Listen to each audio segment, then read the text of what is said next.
Carried away, my journey with Vedic mathematics.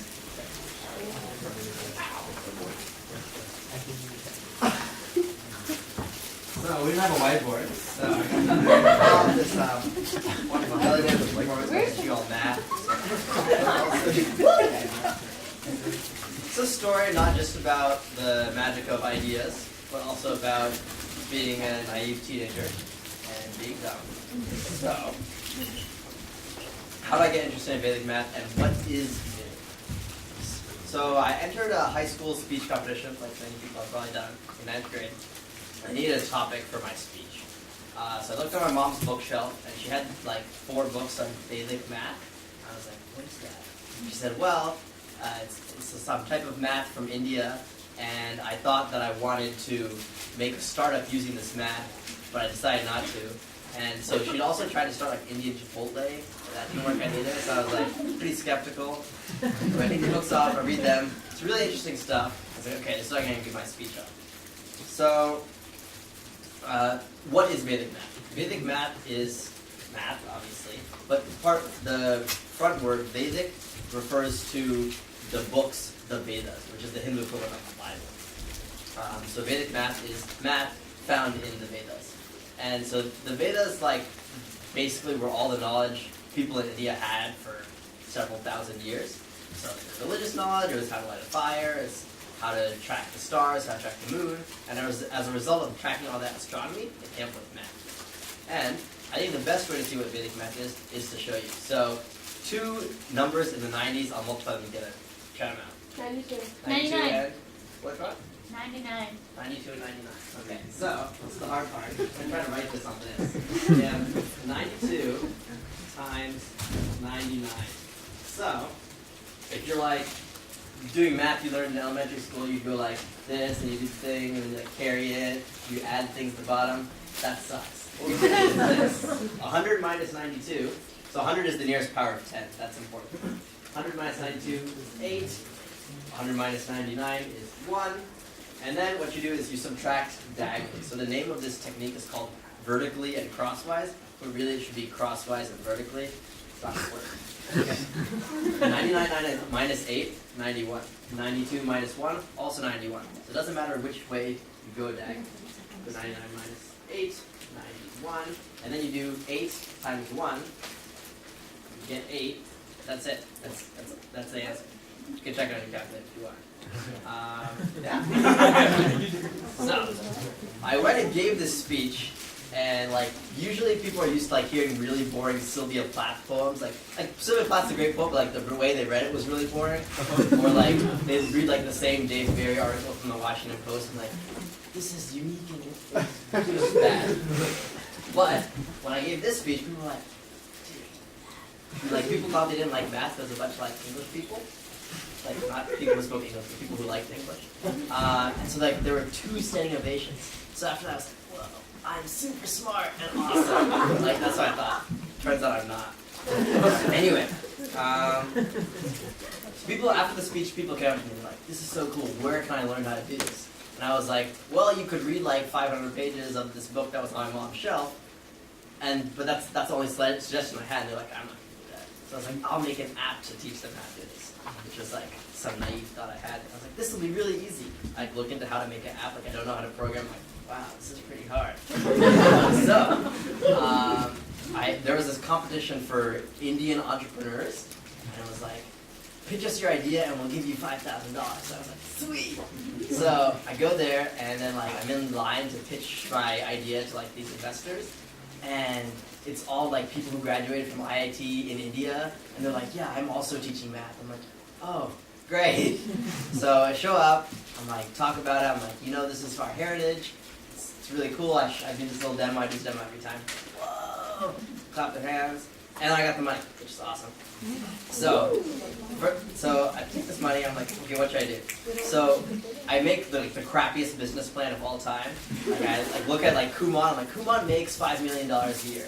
If I can make 5% of what Kumon makes and compound interest is 2% a year, I'll make $5 million in 2 years. That didn't happen. That's what I wrote, and that's what I projected. So the next step was I had to like find someone to develop the app because they didn't know how to program. And I was really obsessed with this thing called an NDA, which you might have heard of. It's called a non-disclosure agreement, because I thought somebody was going to steal my idea, which doesn't. Anyway, so I'm like, who will take my idea? So I found like these weird developers in Bangalore, and they're like, yeah, we make apps. I'm like, have you ever made an app? They're like, no, but we know how to do it. I was like, okay. So they asked me to do this thing called making wireframes. So that's basically where you make every screen of the app, and then you like link them together using arrows. So that took me like 100 hours. So I drew every single screen of the entire app, and you could download it on the App Store. If I took it down, you can check it out on my phone after the talk. So I drew all those screens, and I sent it to them. I like wrote algorithms to produce the math problems, and like it was a ton of fun, ton of work. And then every morning I'd call these developers at 4 a.m. because like they were in India, and that was when they were awake. And so I'd like get up and hey, I'm making the app. I was like, do you know how to do this? And they're like, no, but do you know how to do this? I was like, I'll figure it out. So basically like I paid them $5,000 to make the app, but like I did all the work. Anyway, so that happened. We finished the app. It was on the App Store. I was like, yes, this is great. Wait a little while. Wait a couple weeks. I was like, okay, the money's gonna start rolling, and I'm gonna make $5 million. I made $0. So that was a big disappointment. And the worst part was that I realized that was going to happen as I was finishing up the app. So I was like, this is a bad idea. Like I knew that more and more as I was getting further along.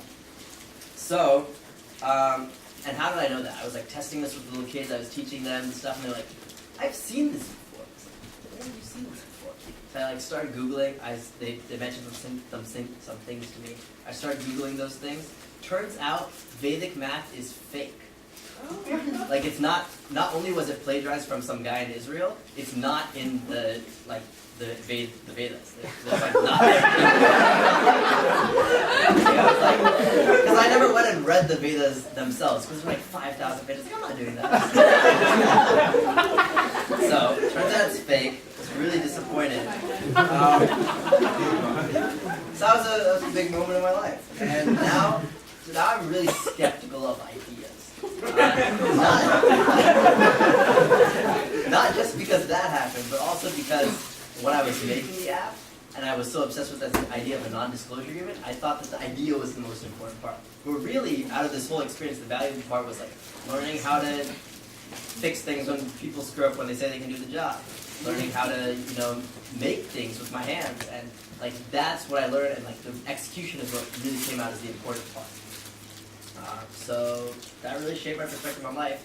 And the best part is, Indians are good at math. We did come up with math thousands of years before everyone else. It's just not that kind of math. So if you're interested, look up this guy, Ramanuja.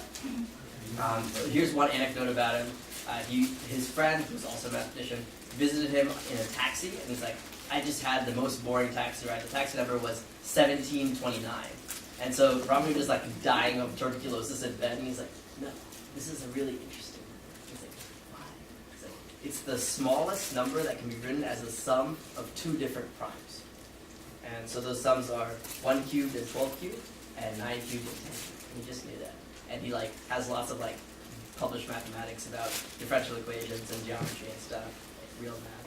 But this is a nice anecdote. So look it up. Math is cool. Thanks.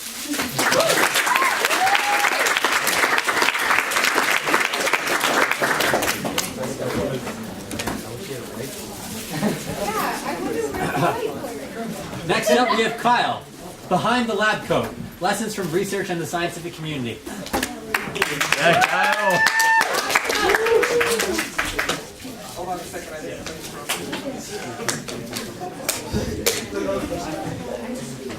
Please hold for the costume change. Big unique. Can I get some like elevator music too? Nah, I'm sorry. All right.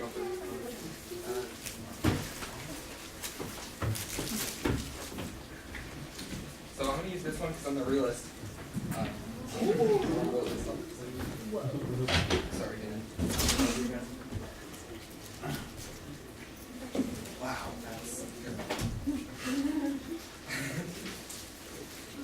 All right. So thanks for everyone. Thank you for coming. I'm going to be talking a little bit about basic scientific research that I completed, as the title alluded to. and taking you behind the lab code. So quick disclaimer, I found through my struggles in science that its challenges and successes kind of mimic life. It's the best way for me to kind of give you a real parallel.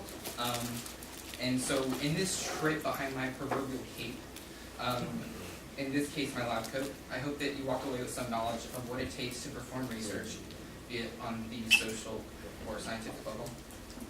And when you walk out of here, please know how science can prepare you for life. I hope you get 3 things out of this.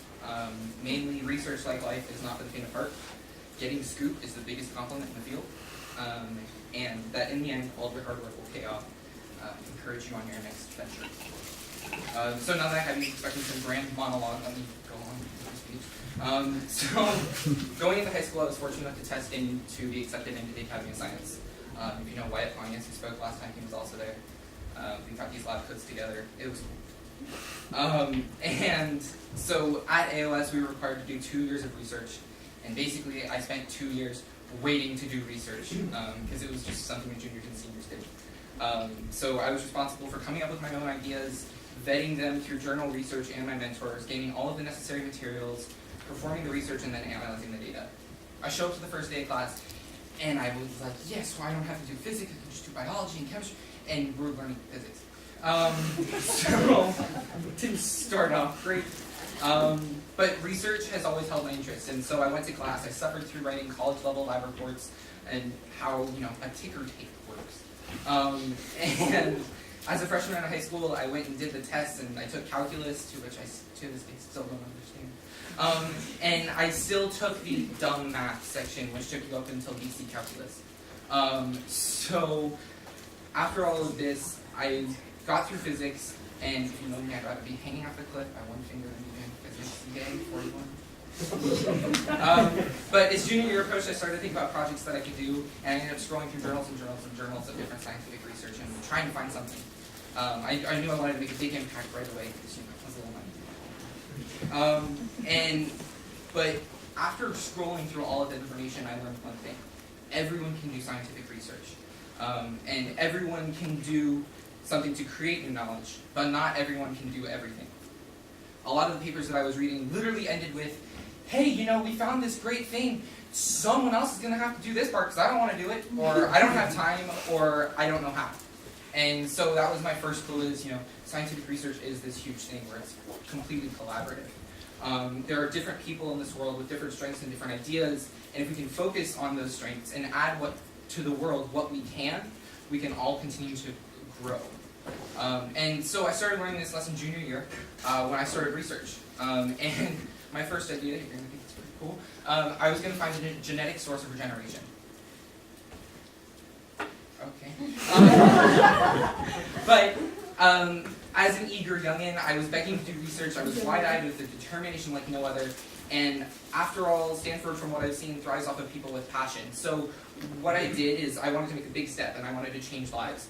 AOS and my mentors allowed me to think that if I believed, they could believe, and if they could believe, I was good enough to go do it and do some crazy stuff. But I wanted to affect a large group of people right away, and so because I had this plan, I understood that I not only wanted to wear the cape, but I wanted to live in it. And I didn't know how I was going to accomplish this. I had to go through supervisors and go through that. But I found my answer in planaria, the most regenerative organism on the earth. You can cut them into 256 pieces, and in 2 weeks you'll have 256 planaria. Super cool.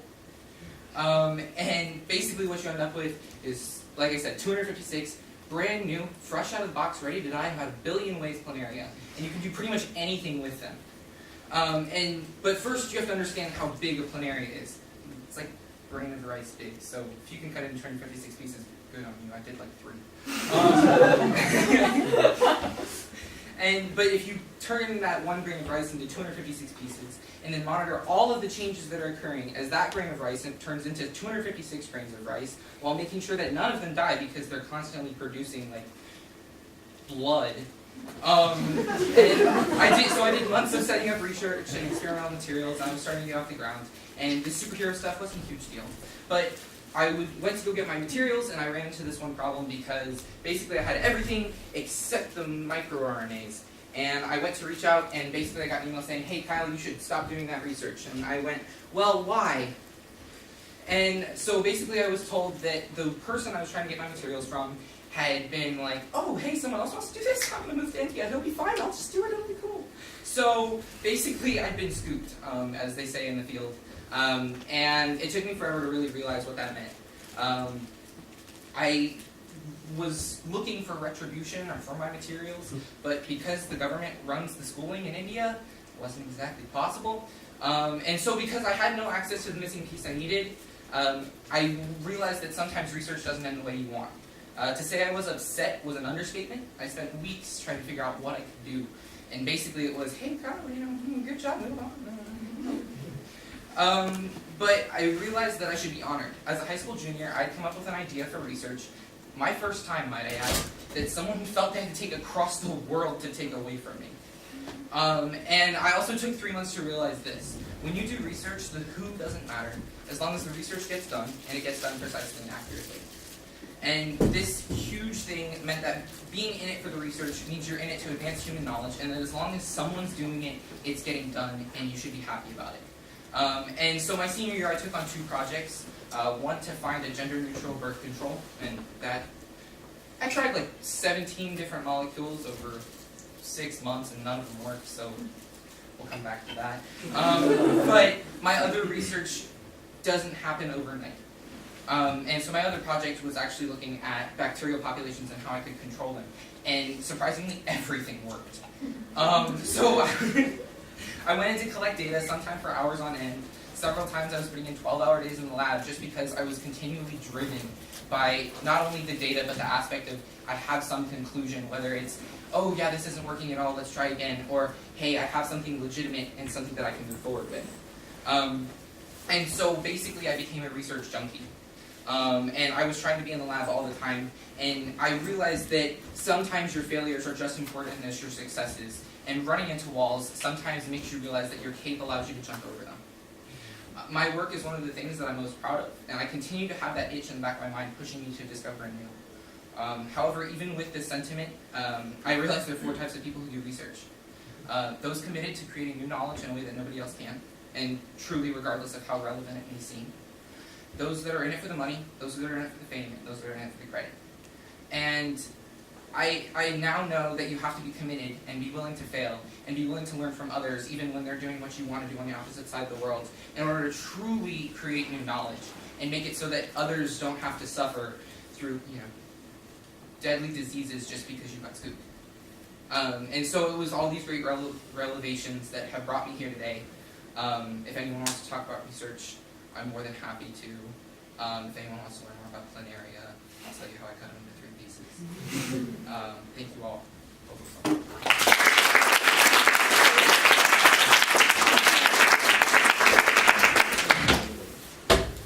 Next up, Sam. Dungeons and Dragons, the theater of my mind. All right. Hi, everybody. My name's Sam Rogers. I live on 1A. I'm a freshman this year.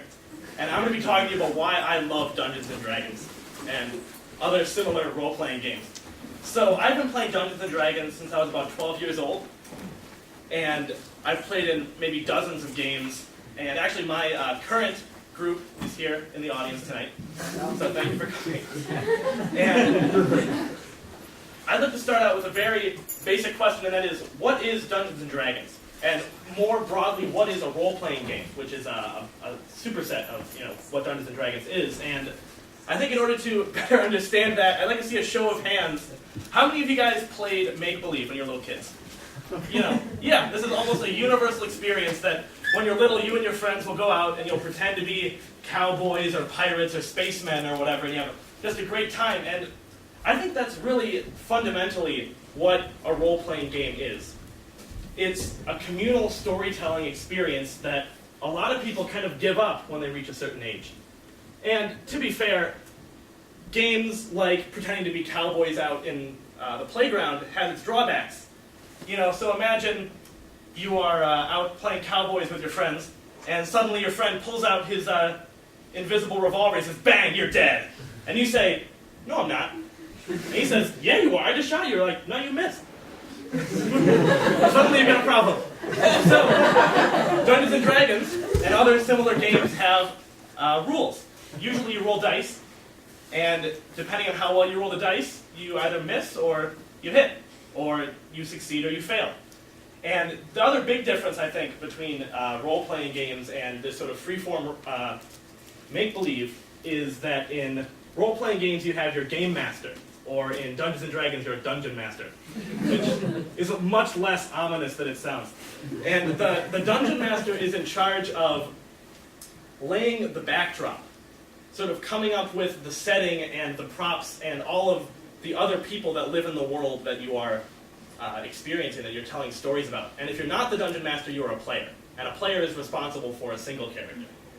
So this is, at a basic level, what a role-playing game is, what Dungeons & Dragons is. And I think the most common question I get after explaining that is, well, how do you win? And this is a very funny question, because the short answer is you can't. There's no rules in the rule book that says, all right, once you've got this much gold, you win the game. Once you kill this final boss monster, you win, we're done. Really, the long answer is you win the game by telling the best stories. You win the game when you get all of the other players immersed in the story that you're trying to tell, when everybody can suspend their disbelief and really feel this game that you're playing and really get involved with it. I mean, you're not going to remember 6 months from now, a year from now, or 10 years from now, that time that you guys played a game and you had a level 16 warrior with a +5 sword. Who cares? You can play World of Warcraft if you want to do that. But you are going to remember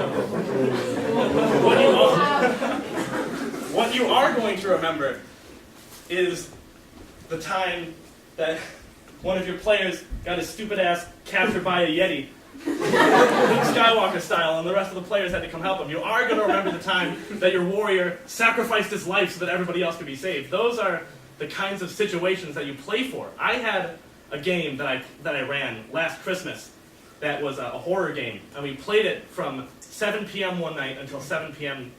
the next morning. We played for a straight 12 hours, and in the middle of the night, everybody was so engrossed in the story that they were afraid to get off the couch and go to the bathroom. That's how into it they were. I ran a game in high school that it was one of the longest games I ever ran. We played for almost a year and a half. Meeting once a week, of course. And one of the players, their character died very tragically in the game, and everybody was so into it and so immersed in the story that I actually had a player move to tears. Because they were, so into it. And it's amazing, and that's magic when you can do that. And we hardly ever do that nowadays. And we have so many ways of consuming media. We watch movies, and we watch TV shows, and we read books, but we so rarely get to interact with those stories. And I think role-playing games offer a way of interacting with those stories that you really can't get anywhere else. And if you're sitting there right now and you're thinking, well, this storytelling is great, but swords and sorcery aren't for me, Dungeons & Dragons is only the beginning. Think about your favorite books or your favorite movies or TV shows. There are role-playing games out there that'll let you play Game of Thrones, Star Wars, Indiana Jones, anything that you want. If you can think of it and you want to tell a story about it with your friends, you can go out there and you can play it. As long as, there have been humans, there have been people who have been, gathering around the fire to tell stories. And, I don't know, I think that's something that you should never lose, no matter how old you are. So, that's why I love those games.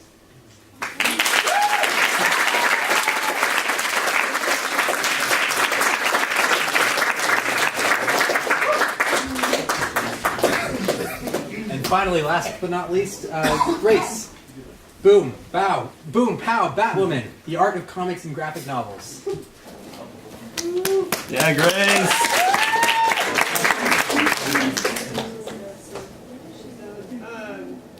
So the title's kind of silly, but it was either that or Not Just for Kids Anymore, which is a joke that only people who do comics will get, because every comics talk is titled Comics, Not Just for Kids Anymore. But we all know that. So For those of you that are familiar with comics through things like the Archies, Marvel and DC, or the Sunday Funnies, my history with comics might seem a little strange, because the way that I got into comics in middle school and high school was through the web. And I actually got into comics because as a closeted queer kid, I was looking for stories that represented myself.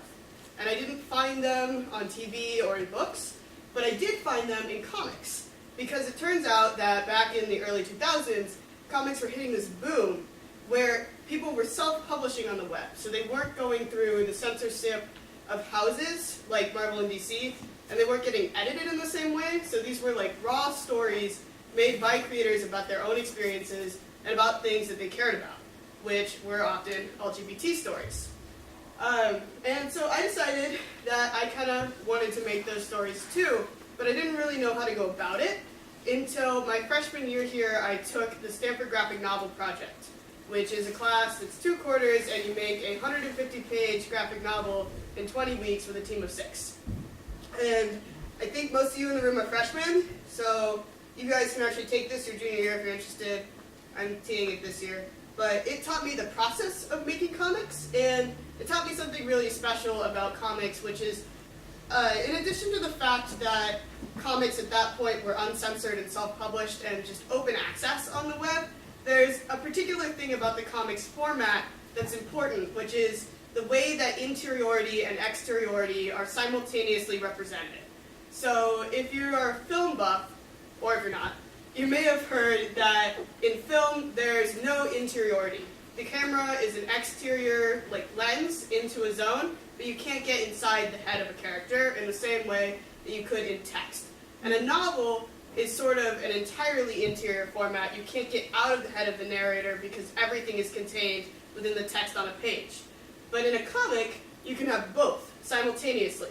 So you can have words that represent interiority and images that represent exteriority, and you can meld them and swap them, and you can have it flip back and forth throughout the novel, because you have complete creator control over every aspect of the book as object. And if you've read Alison Bechdel's Fun Home or Art Spiegelman's Mouse for class in high school, then you've seen a book that's created entirely single creator control over every aspect, so that they have a way to represent their internal experience as something that is objective and external. So this is an example of a comic that I've made about my experiences with chronic illness, and I did a thing here where I represented an external experience using this catheter tube as an overlay structurally to the comic's page, and then had the images within it be internal experiences. So you have the simultaneous visual internal and exteriority in the foreground, and then middle ground and background images. Yeah, so I don't know. I think comics are cool because of that, and because of the fact that you can just sort of make them. So I'd like to open up to questions about process, and then if there aren't any of those, I have a slide that just has my portfolio URL on it if you want to take a closer look at this or some of my other work. Yeah? So this one, why do you have the character turnaround in the third game? Yeah, so that's actually kind of referential to comics as a structural medium, because one of the things that comics panels do is represent chronology. So if a comics panel is the same size as the panel next to it, that shows you the same snapshot in time. And artists are actually thinking about that as they create a comics page. You probably don't notice it, but it's part of what leads you through the page a lot faster and gives you a sense of time. So this is a, 4x4 setup, which is a lot of really quick snapshots of time to sort of show an extended slow motion length period. And I just added like a little motion in the character turnaround to show sort of all aspects, and then also like erasure as the panels get smaller. Yeah, so. What is your favorite comic? Oh, so I have a few favorite comics. Ones that are open access on the web is Super Cakes. It's just beautiful art, really cute story, fluff piece. If you're looking for graphic novels, Curveball by Jeremy Ceresi is a beautiful book object, and you have to buy it as a book. because everything about it, from the page size to the coloring of the page edges, is part of the book object and part of the story. Would you say it's more expression for you, or more sharing your story to be consumed by others? I think it depends on the approach. So for this one, it was more about self-expression than consuming it. Some things are offered up for consumption though. So Bechdel's first book, Fun Home, is offered for consumption, and then her second book, which I think is called Are You My Mother, is really more of a personal exploration and incredibly hard to read because of it. Which comic book artist has had the greatest influence on your style? And this more general question, how much influence have foreign comics, like say manga, had on the American comic industry using this? Okay. So my biggest art influence is probably Kat Lay, who did Stories, or like Noelle Stevenson. These are both online queer artists. Manga had a really big impact on American comics back in the early 90s, which is when it first started to get imported. And ever since then, it's been sort of back and forth growing. So you can see a lot of that in like comics like Scott Pilgrim, which draws from both an Irish background and a Japanese background because of the heritage of its creator. In more modern comics, like generally, I think a lot of artists have read manga. So you're getting that like cultural exchange, but you can also see the changes happening in manga because they're reading American comics. So like some of the stylistic stuff is really different than it used to be. So I think there's like cultural exchange in both directions. Yeah. Yeah. What recommendations do you have for getting into comics for people who don't know how to draw? So the main thing about comics is I bet a lot of you have heard of XKCD. Yep. That guy cannot draw to save his life. You might have also heard of Hyperbole and a Half. Yes. Yeah, also not good art. Like, it's good for a stylistic big choice, but it's just like, that's not someone who can draw a portrait. So you don't actually have to be able to draw to convey a story using visuals and words. These are some of the like more successful comics out there. The art is like not up to par. It's about that intersection of how you use your images and your words. So you don't want to be doing something that like relies a lot on facial expressions when you can't draw them. But if you're doing stuff that's like, oh, like weird existential dread, like XKCD does, you can do that with stick figures, and it gets weird. Yeah. I think that's about all the time we have. Do you want to say anything to wrap up, or? Not really. This is, if you want to take a picture, this is my portfolio URL. Yeah. If you don't type it in exactly, you won't be able to find it. So it's like really does not come up on a Google search engine. It's not. All right, great. I just want to say thank you all to the speakers one more time. Let's just give them another.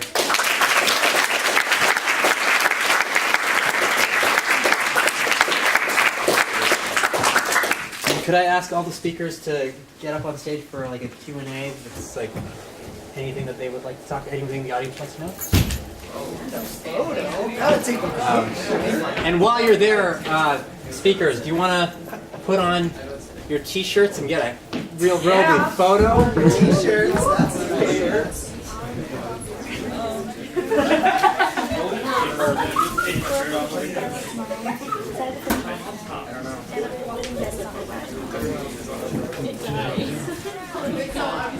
Sorry,